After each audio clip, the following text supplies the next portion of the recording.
I would see spirits all the time as a child, and I personally saw Jesus. I asked him if he was the Messiah, and he replied to me that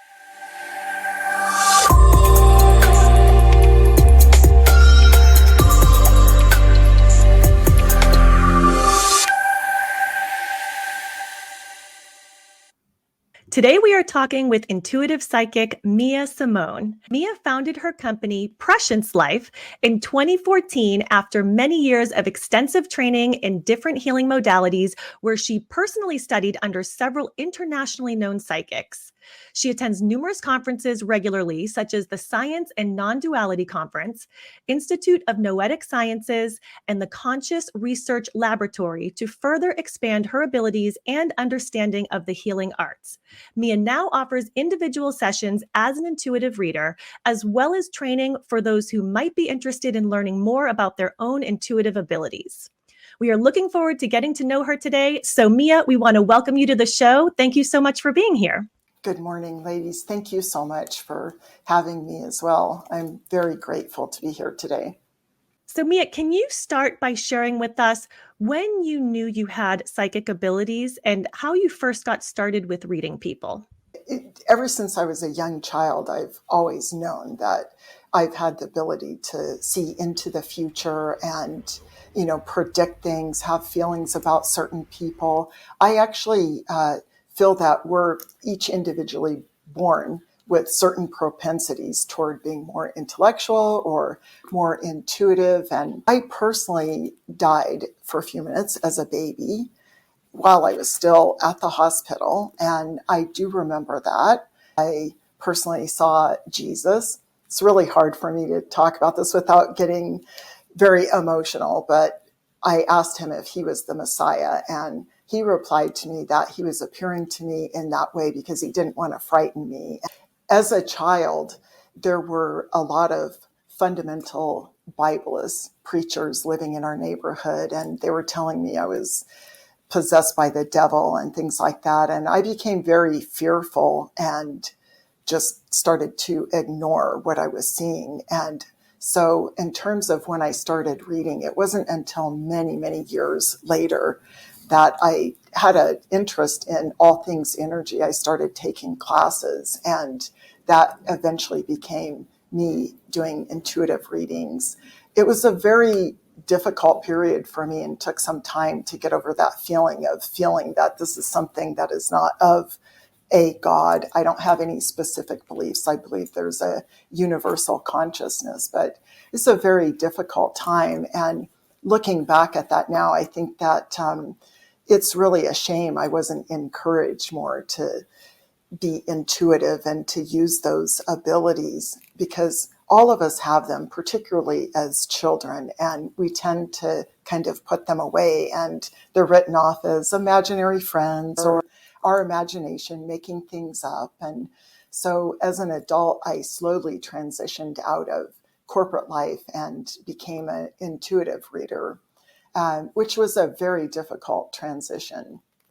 That must have been very hurtful. Who are the people that were calling you or saying that you were possessed by the devil? Yeah, primarily there was a married couple who had a family across the street who used to teach weekly Bible lessons, and they would rope all the children in by making cookies and things like that. And they basically said that those weren't gifts, they were instruments of the devil. And it really had an impression on me. It really frightened me. This was a time prior to the internet being so popular, and you couldn't just go Google something. It was brainwashing. It took a long, long time to let that go.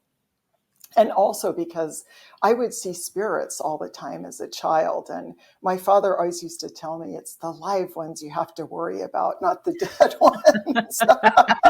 I'll never forget that.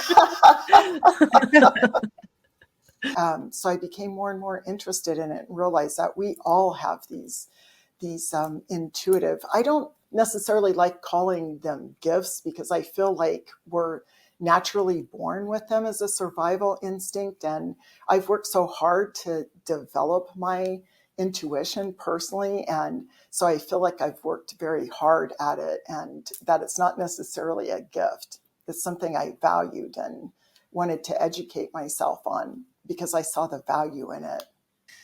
What types of readings do you offer? My primary focus is intuitive readings for life, helping people with relationship situations, career, things like that. I'm a sole believer in practicing our talents because we don't need more mediocrity in this world. So I want to be an expert in one thing. And I love talking about problems. I care about people and very interested in just holding a space for people, if nothing else. So that's my primary focus, and also creating one-on-one intuitive packages for people to teach them how they can actually develop skills that are going to be very useful to them.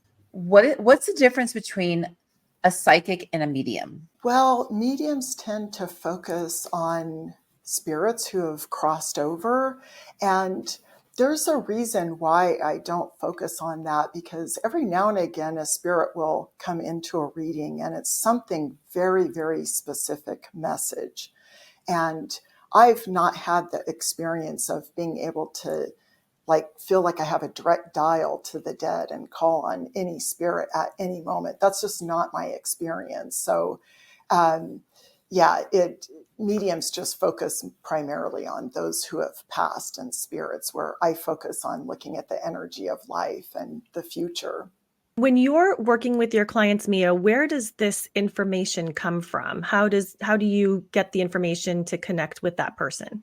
I believe that mathematics is the language of the gods. It's not something that we're creating, it's something we're discovering. And so there's frequencies, vibrations, wavelengths, and just like a cell signal that goes and pings off of a satellite, our hearts and minds emit electricity. So that's what I'm tapping into, essentially. It's something that is very, very subtle, that has an energy to it. You can actually take and create a trajectory into someone's future to look at possibilities and probabilities. And so it's really just asking, what frequency are they on? Like, what energetic, code? It's just like having a phone number. If you look at it in that way, like if you're on a cell phone, you tap in a number, those turn into frequencies that will dial someone's phone. And it's basically essentially the same idea. Do you need to ever protect yourself from negative influences? I do. In my intuitive coaching classes, I teach people how to put up energetic boundaries. And Mia, I understand that you have studied the science behind energy. Can you share a little bit more around your understanding of energy and how you interact with that energy when you're working with your clients?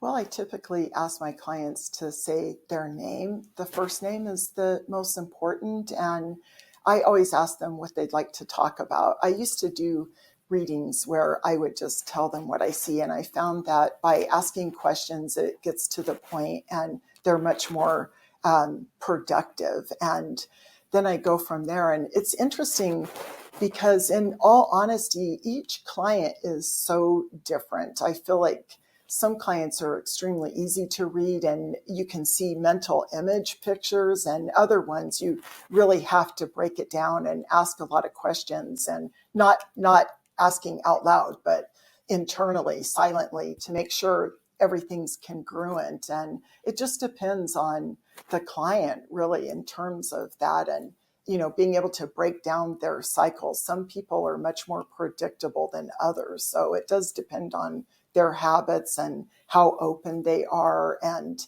as to, just what comes up. And, sometimes spirits do come in and they have a message and the reading goes in an entirely different direction, or something perhaps from the past. And that's also another reason to ask questions, because I feel like it's easier to kind of tap into what do they really need from the reading, because it may be something that they're not able to articulate. And so, yeah, I try to break down the cycles and the impressions that I get, things like that.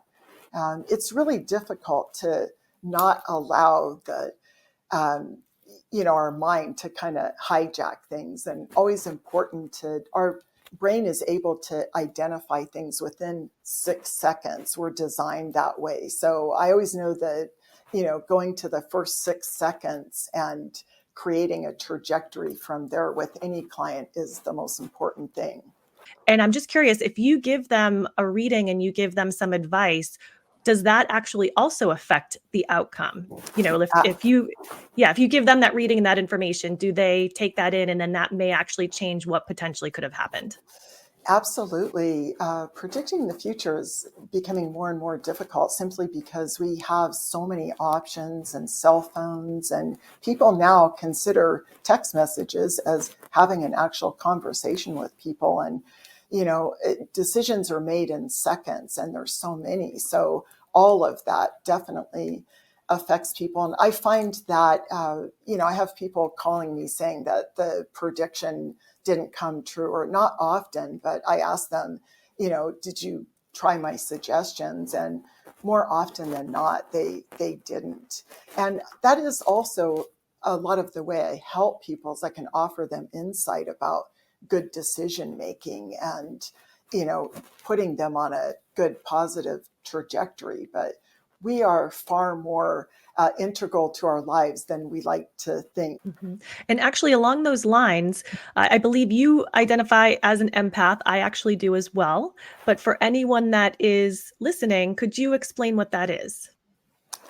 Well, the word empath literally means to be in someone else's moccasins. That's the literal definition. And it's interesting because, for example, I would be having lunch with someone and hear, I don't want to be friends with this person anymore. And then the friendship would break up. That person would distance themselves from me. And I would wonder, but I wasn't thinking that. And then I realized, like, literally, I would be hearing I as in them thinking that. And so it is oftentimes like that, where we have the inability to distinguish the difference between our thoughts and emotions versus someone else's, and understanding the difference. But being an empath can be really tricky in that way, and taking on other people's information. And there is a thing called mirror neurons that, we start to mirror others. And,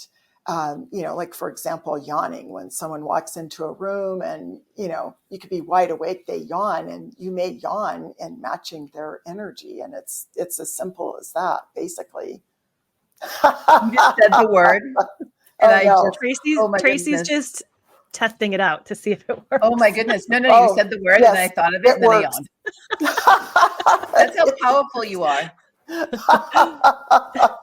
When I go to do a reading, and I have to prepare beforehand, and I will put myself into a trance so that I'm in the center of my head. And oftentimes I close my eyes so I can keep a space of neutrality. And, I know myself well enough to know what would be my interpretation, say, as a friend or a person, versus looking at the energy through a space of neutrality. Is there a common challenge for most people that come to see you? I think that just a lot of confusion and not being able to access their own information in a helpful way, I would say. It almost sounds like therapy. Some people may look at it in that way, and I suppose some people do, or view it as a very therapeutic experience. Yeah, and it depends. To me, when I feel like I've done a really good reading, I feel like I've shifted the energy and given them information to be able to make good, solid decisions. Can you share with us an interesting story about a client that you've worked with? One of my favorite stories is, I love, if they're good predictions, I love hearing, like, you're going to meet your love, or, the stories around that. And this was probably 15 years ago. Someone had come in to me, and I described a man she was going to be meeting.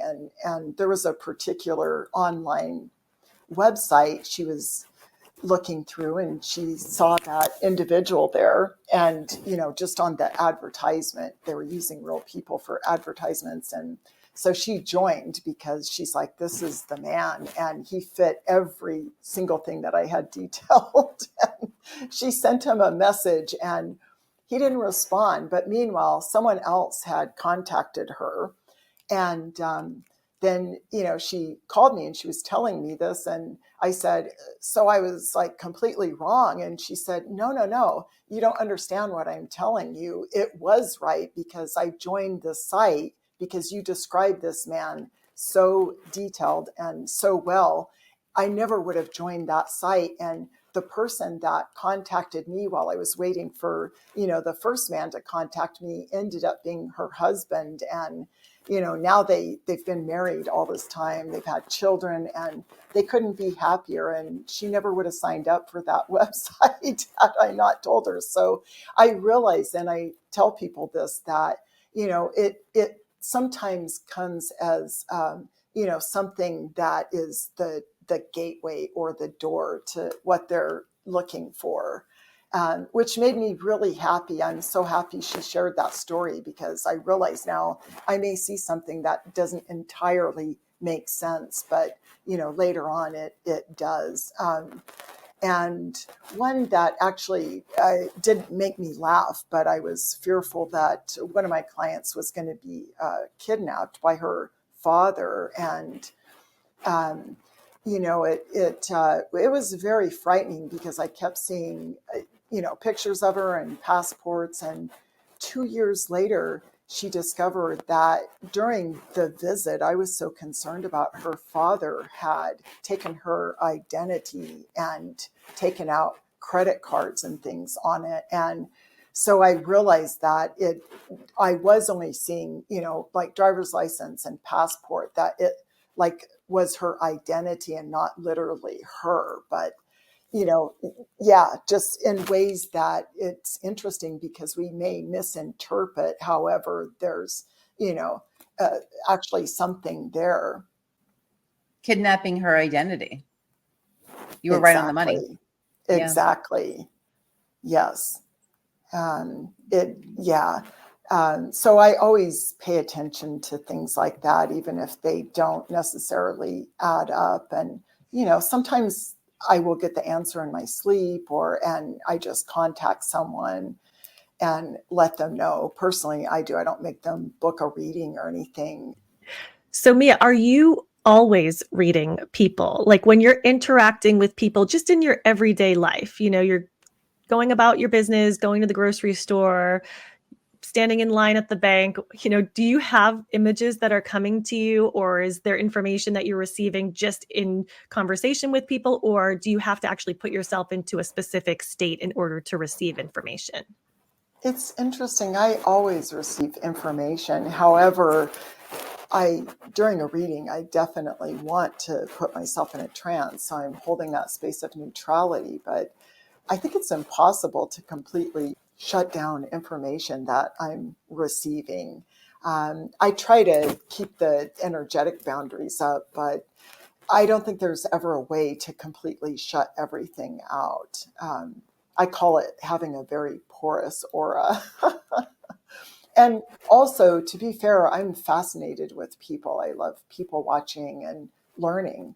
And I find that if I go to the grocery store or something, people I never tell people what I do, but they want to share their whole life story with me. And I love hearing about people's life stories and being out and about. I feel like those are such perfect relationships because it was perfect for a couple minutes and a lot of very heartfelt feelings exchanged and just being real, and the relationship stays perfect forever.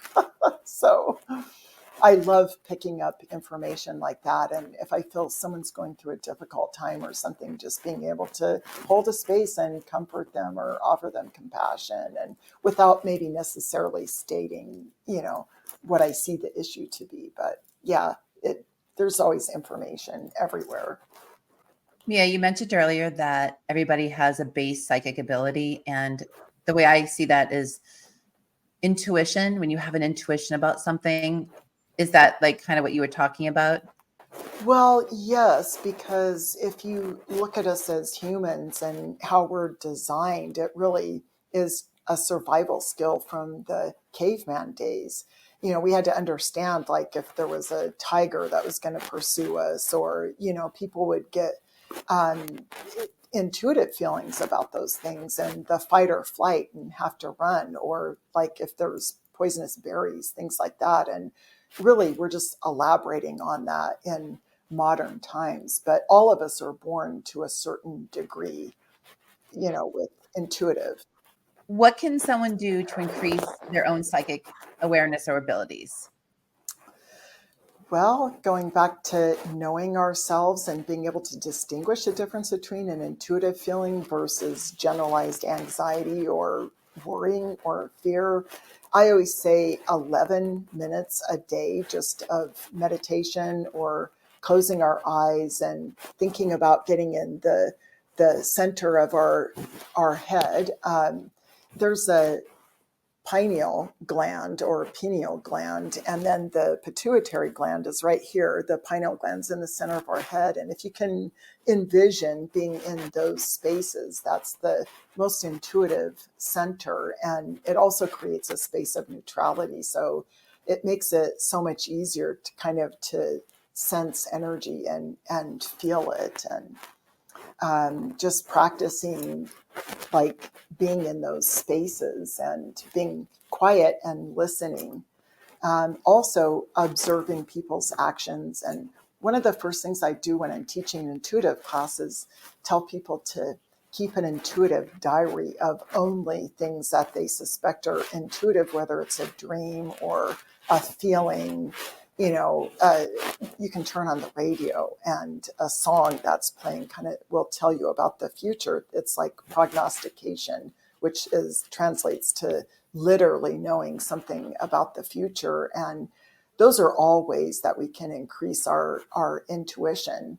And one of the reasons to keep a diary is because we oftentimes gaslight ourselves or dispute. Well, maybe I didn't really think that or say that. But if you have a diary and it's written down, then you can go back and try to recall, like, what was that feeling that distinguished it from anxiety or an intuitive feeling. And sometimes it's something of no consequence, and a lot of times it's not. Yeah, it's just practice and awareness, right? We just have to put our awareness on it, and also practice to get better at it. So, Yeah, and people have different skills. A lot of people think that an empath isn't very powerful, but empaths really can tell so much more, like having the gift of prognostication and being able to literally predict. And prognostication is an old term for, like, literally predicting the future that's very short term, right?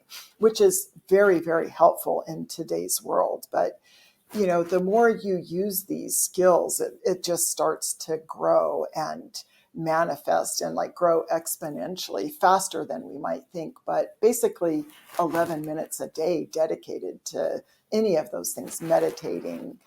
I tell people, focus whatever you're good at. If you're an empath, if you channel, spirits or what have you, focus on what you're really good at and increase those talents. And there are a lot of very good unintended consequences that come about from just practicing whatever your, best skill is.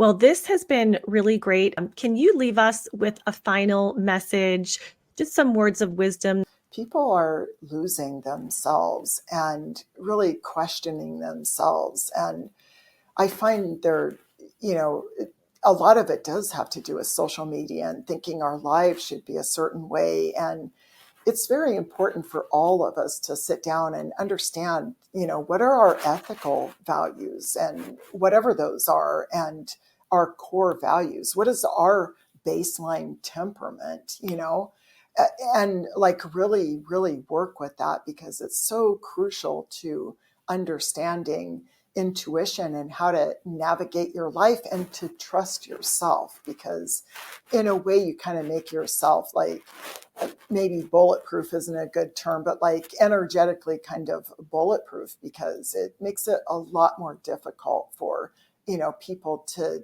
get in there and like manipulate us in some ways. And I think just paying attention to those things and allowing that to grow, it's really, really important no matter what you believe.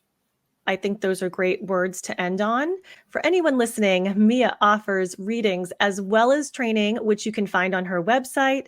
And we will include those links in the description of the video so people can reach out to you.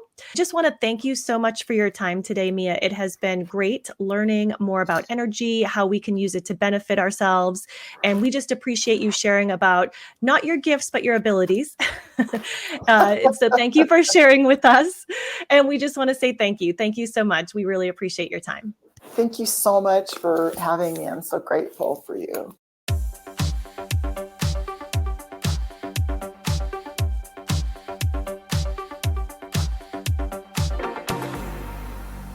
Hi, Mia.